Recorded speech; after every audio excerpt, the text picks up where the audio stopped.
I'm Alvina, a 34-year-old stay-at-home mom. My family of 4 includes my husband Morris, our 2 daughters who are in elementary school, and we also live together with my in-laws on the same property, making us a household of 6. Before marriage, I worked a job with night shifts, but Morris suggested, "I'd rather you quit if it means we don't cross paths as much," so I chose to leave my job. Since then, I devoted my time to raising our children when they were young and worked part-time when things got a bit more manageable. I wasn't very keen on the idea of living with my in-laws. At the point of contemplating living together, I was still uncertain about what kind of people they were, regardless of how wonderful they might be. I believed that a daughter-in-law living with her in-laws could lead to stress. So I felt relieved when Morris assured me before our marriage that we wouldn't have to live with his parents. However, right after we got married, Morris brought up the subject of living with his parents, saying, "I'm worried about my parents. What about living on the same property? It's not like we will be living in the same house, right?" I was taken aback and protested, but Morris countered, "Do you dislike my parents that much? We will live on the same property but separately. I just want to be near in case something happens. If our situations were reversed, wouldn't you want to live with your parents?" I found myself unable to refute him. My parents were still fit and healthy, living with my brother and his wife, so we were not going to live with them. I think that's why Morris could say things like, "If the roles were reversed, I would live with them."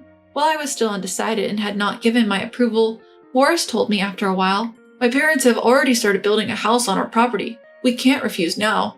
And so, we were forced into living together. Although I was unhappy, I managed to negotiate one condition. We will not interfere with each other's lives. And so, our shared property living arrangement began. My in-laws adhered to our agreement of non-interference. We led separate lives in our respective homes, and I joined them for meals once or twice a week. The house they built on our property was beautiful, and I even began to think that it might be a lucky break for us since we would inherit it eventually. However, that was a big mistake. My mother-in-law slowly started breaking our initial agreement. At first, she would visit our house once or twice a week and ask for help with tasks that I felt were reasonable, such as, "My back hurts a little, can you carry this?" Or, "I'm not feeling well today, can you prepare dinner?"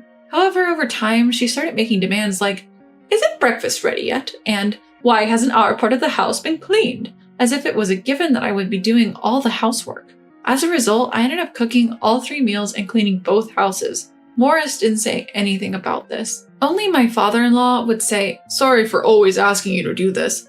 Sometimes he would kindly offer me some snacks and say, "I know it's not much, but please have this." Not only did my mother-in-law make me do the housework, but she also started interfering with how we educated our children. She started saying things like, "They should take these lessons," or, "It's strange that your 2 girls don't help with housework. What did you give birth to 2 girls for?" Yet every time mother-in-law lashed out at me, father-in-law would come to my defense. "You remember we had agreed to manage our respective homes, right?" Father-in-law would chide mother-in-law, who would say, "Oh right, I forgot. I guess I'm feeling weak and unwell, so I might have leaned on you a bit too much. I'm sorry." And she would apologize, at least on the surface. But a few hours later, when father-in-law wasn't looking, the harassment would start again. Even when I tried to tell Morris that this wasn't what we had agreed on, he would just say, "Even if you made an agreement at first, we're family, aren't we? We should be flexible when times get tough.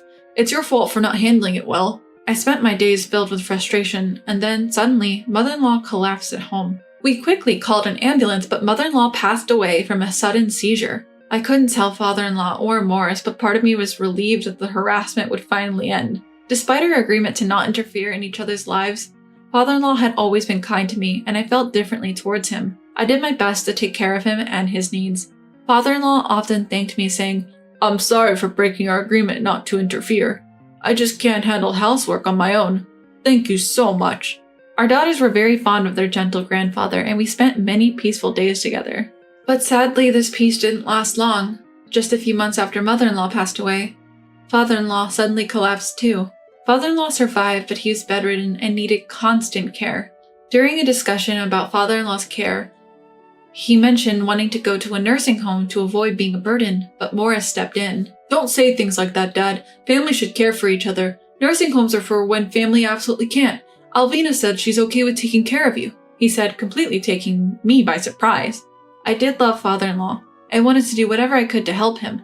Even if he went to a nursing home, I was planning to visit him frequently, but caring for him full-time at home was a different matter entirely. It was clear that Morris wouldn't help.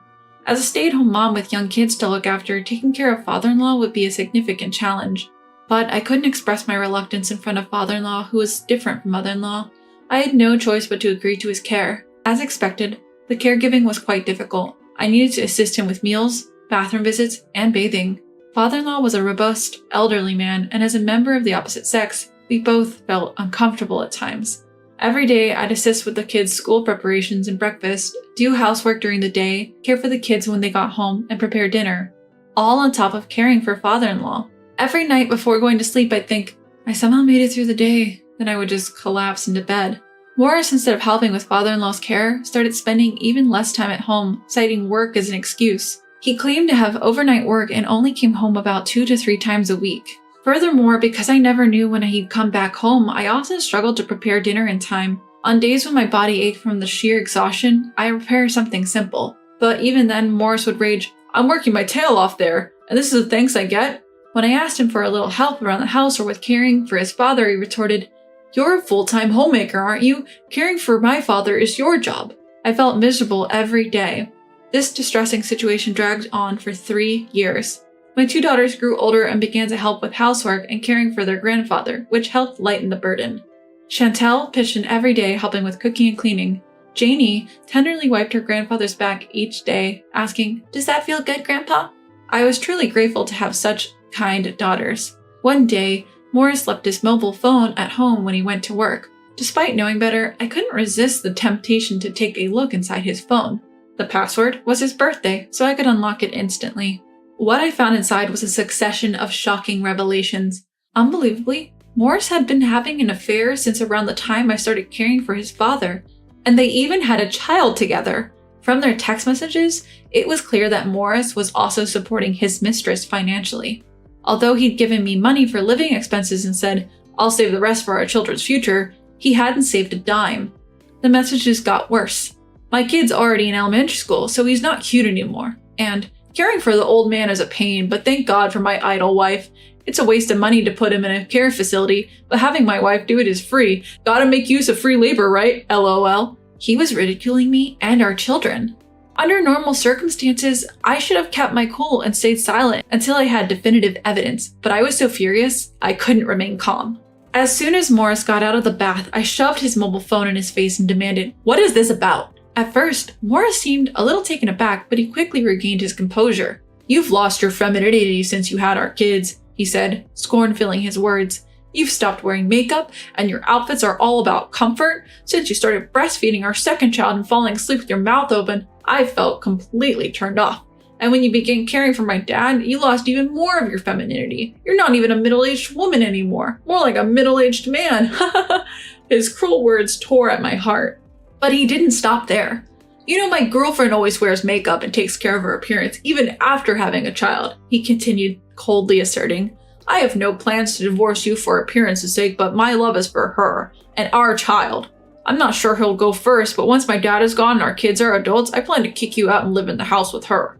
And so he continued to spew words indicating he considered me nothing more than trash, even though he appeared to have some concern for the children. I couldn't hold back my tears any longer. I too want to dress up and put on proper makeup, but you didn't help with childcare or housework at all. Juggling unfamiliar childcare and trying to do housework perfectly, I had to do it frantically, even if it meant messing up my hair. If you wanted me to look beautiful, why didn't you help with housework, childcare, or even the elder care? And even without a payback, shouldn't a husband and a father naturally help out? I pleaded through my tears, but my words didn't resonate with Morris. That's not true. Look at other women. They stay beautiful while raising their kids. As I've told you many times, it's just that you're not efficient. You, a stay-at-home mom, have no right to argue with me, the one who's putting food on the table, he coldly retorted. If you have a complaint, you're free to divorce, you know? For a woman in her mid-30s like you, employment opportunities are limited, right? You think you can raise our 2 kids just because you'll get a bit of alimony and compensation from me? He sneered. I felt struck in the worst possible way, and I couldn't say anything in return. Thinking about the children, I felt I couldn't divorce. Seeing this, Morris said, You can't, can you? If you care about the kids, you'll take care of my father until the end. After that, you'll work as my housekeeper. But don't worry, when the kids grow up, they'll help you out. So you better treat them well. Ha ha ha. He then went into his room with a satisfied smirk. For a while, I was dumbfounded and remained in place. Somehow I managed to regain my sanity and went to attend to my father-in-law. I intended to act as usual, but it must have been clear something was wrong. My father-in-law asked, "Is something wrong?" I tried to brush it off, saying, "Nothing at all." I couldn't hold back my tears, and I ended up telling him everything. After hearing me out, he said, "Alvina, I have something to give you. Can you come back in a few hours?" I did as he asked, and when I went to him after a few hours, he handed me a piece of paper with someone's contact details and said, "Contact this person." He then added, "They know everything. I should be the one taking action, but with this body of mine." He smiled brightly. A few days later, Morris told me, "As I told you before, I will be on a business trip for a week from now. Well, I guess it's better for you too if we call it a business trip, right? I will enjoy the sightseeing, so I decided to take this opportunity to take action." And a week later, "Hey, what the hell is going on? I come home and everything is gone?" Morris was raging and half panicking when he called me. I replied, "Oh, my, how was your week-long affair trip? Did you enjoy it?" Morris shouted, "Hey, stop messing around. I'm asking what the hell is going on." I decided to explain to Morris. The contact that my father-in-law gave me was for a Mr. Quarry, an old friend of his and a well-known, large-scale landowner in the region. Apparently, Mr. Quarry had always coveted the land where my in-laws' house stood and had been trying to negotiate for it. However, my father-in-law would always refuse, saying, "I plan to leave it to my son." But after observing the behavior of his son Morris and hearing my story, he seemed to have decided that his son was a lost cause. We had known in advance that Morris was planning to take a week-long affair trip because he was openly defiant and didn't try to hide it at all. Before that week, I had a talk with Mr. Quarry and we arranged to sell the house and land. It was a piece of land that Mr. Quarry had wanted for quite some time, so he was willing to buy it at a price considerably higher than the market rate. And during that week, the house was demolished. My father-in-law had requested Mr. Quarry, "This might be a bit selfish, but given the circumstances, could you do the demolition during this period if you're planning to anyway?" So when Morris came back, all he found was an empty lot.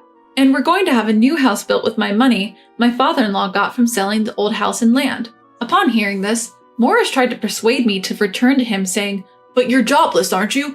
Even if Dad builds a house, you can't expect to be supported for the rest of your life. What are you going to do without my income? It's going to be tough, right?" I replied, "Well, don't worry about that. I did have some concerns about that part, but my father-in-law and Mr. Quarry have done quite a bit. I got a job offer from a company run by an acquaintance who happens to be looking for employees." And then I asked him, "Morris, shouldn't you be worrying about yourself instead?" When Morris suspiciously asked, "What do you mean?" I told him, "The company where you are working now, you got it because the president is a friend of your father's. But now that he's deciding to cut ties with you, he's spoken to the president.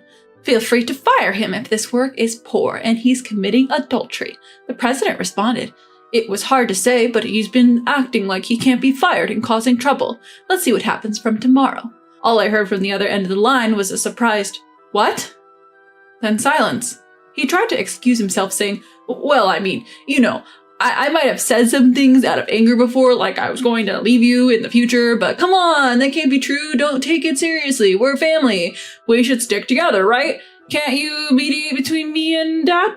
So I told him, my family now is my daughters and my father-in-law. Goodbye, and hung up the phone. There were numerous calls from Morris after that, but I ignored them all.